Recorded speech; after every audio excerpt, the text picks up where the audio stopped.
All right, my people, welcome back onto this channel. Thanks so much for subscribing to this channel. Our prayer has been that the good Lord will continue to support you all in all your endeavors as you keep supporting us on this channel. All right, my people, this is another one reaching us right now. Well, and then with what I've been gathered, in fact, this one is so strong, talking about the 2023 presidency.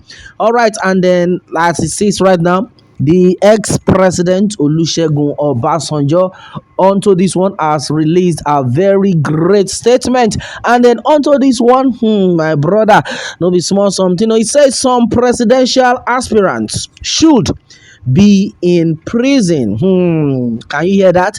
Some presidential aspirants should be in prison. And this one has been said by Obasanjo on this one as he blows hot.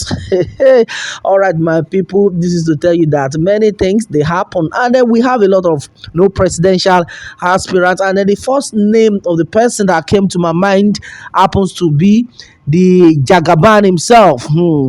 Does it mean that Jagaban, as it stands right now, would have to remain in prison? And then according to him, he said if the EFCC had done their job very well, in fact, most of all these aspirants should be in jail by now.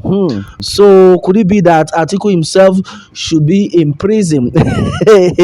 This one is not funny, my people. Well, onto this, the news is coming in details right now. Well, according to what had been said, the former Nigerian president Olusegun Obasanjo has said some presidential aspirants for next year's general elections should be in jail if the Economic and then Financial Crimes Commission EFCC and the Independent Corrupt Practices and then other related offenses commission ICPC did their jobs effectively. All right, and then meanwhile, onto this, Obasanjo stated this while speaking during an international symposium to mark his 85th birthday in Abeokuta, the Ogun State capital. He said since 1999, we have changed from one political party or another. We have maneuvered and then manipulated to the point that election results are no longer reflections of the will of the people, and we seemed to be progressively going back rather than going forward politically, economically, and socially. According to his statement, I quote, we have activities without required actions and then personnel to move us forward. If we continue in the same pattern of recycling, sweet words, campaigning, maneuvering without the substance of integrity, honesty, patriotism, commitment, outreach, courage, understanding of what makes a nation and what make for development, we will soon have to say goodbye to Nigeria as a country. And then as it stands right now, according to his statement, I quote, I cast a cursory look at some of the people running around and then those for whom people are running around. If EFCC and then ICPC had done their jobs properly and then supported adequately by the judiciary, most of them would be in jail. Any person who has no integrity in small things cannot have integrity in big things. All right, my people, this had been said so far by the former president of Nigeria, talking about Obasanjo himself. My people, I was just like a bit quiet before I called that name, Obasanjo himself. And do you know why? I am so surprised to hear this, and at the same time I will say I am not surprised. All right, and in the sense that before now, majority of people have asked that question that, I'm just trying to relate this to, what transpired, so to say, between Tinubu the Jagaban, and then the former president Olusegun Obasanjo. A lot of people had actually said it earlier. In fact, this is not just occurring to my mind. A lot of people have said it earlier that since Tinubu had been visiting different monarchs from one state to another, he had visited a lot of them. And could you believe that up to now, the only person he had not visited is Obasanjo? And then this time around, Obasanjo said a lot of things in this in this passage I just read to you right now. In fact, if you maybe you got it correctly, he made mention of something that is very, very important. And if you try to digest that, you will be like, what exactly is he talking about? Or you now be like, who exactly is he referring to?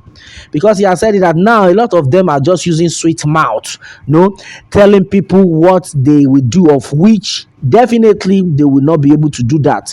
And no, I was not like, what exactly is going on?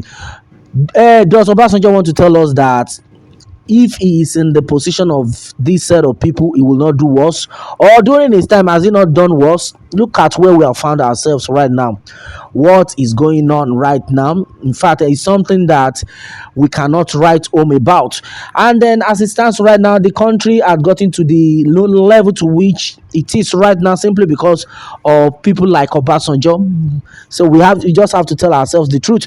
But right now, he had just made mention of something that actually struck my heart, and then that thing has been that for him to have made mention of this thing, that means they already know what they are capable of doing. And there is an adage which says, what comes around, what goes around comes around. And that is to tell you that these people, this is exactly what they are doing to us. They have been deceiving us, yes. And because right now, he said, I cast a cursory look at some of the people running around, and those for whom people are running around, if EFCC and then ICPC had done their jobs properly and then supported adequately by the judiciary, most of them would be in jail. Any person who has no integrity in small things cannot have integrity in big things. Okay. And then another thing he has said, that we have activities without required action and then personnel to move us forward. Well, if we continue in this pattern of recycling sweet words, campaigning, maneuvering without the substance of integrity. Can you hear that? Honestly, patriotism, commitment, outreach, courage, understanding of what makes a nation and then what make for development, we will soon have to say goodbye to Nigeria as a nation. You can imagine all sorts. And then this is to tell you that most of them already, because he had passed through this, and he already knows what is going on. That this is how we used to do. We go give them sweet mouth. At the end of the day, we not go do anything. And if we continue like this, the country go just end. Because right now the country is almost ended. We should not even continue to deceive ourselves. The country right now is almost ended because of this set of people, because of the recycling thing they have been doing. Oh, this one will come and say, don't worry, I will do the best. I will do at the end of the day. Now, Obasanjo don't expose all of them. They don't expose themselves right now. Yes, they have exposed themselves, and this is exactly what I'm saying to this. This is to tell you that these people are not straightforward, and they have never been straightforward, and that is why this time around Obasanjo is of age, so he's thinking maybe he should repent and just tell it out the way it is. And thank God for God, we have people that have ears and an understanding. Yes, to make things, to summarize the whole thing the way he is trying to put it, or the way anybody is trying to put it. And my people, Baba God, now your hand we dey for this country. All right, my people, this is what it is right now. On to this one. What more can we say, my people? Meanwhile, let me have your take on this, and remember to subscribe for more updates if you are new on this channel. All right, thanks and God bless.